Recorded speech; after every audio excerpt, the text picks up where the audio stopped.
Fiturren gaude, Eusko Jaurlaritzaren eskutik Euskadiko estanean Getxoko eskaintza turistikoa aurkezteko.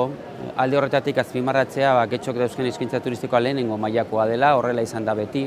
Nik uste dute Bizkaian eta Euskal Herrian garela referente alde horretatik, baina aurten kontutan harturik Europatik sarituak izan garela eta Getxo onartua izan dela Europako kirol hiri bezala, eskaintza turistiko hori indartu egiten dugu kirolaren inguruan antolatu egin dugun eskaintzarekin.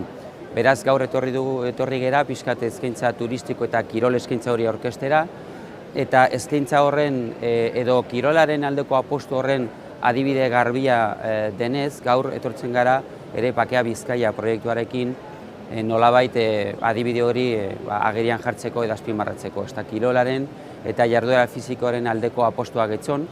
Horren apostu garbia edo adibide garbia da Bakea Bizkaia proiektua, eta horri dela eta eurak enbaxadore bezala etortzen dira gurekin Fiturrera aurkeztera ere Getxo kirolaren inguruan egiten duen lana eta daukan eskaintza.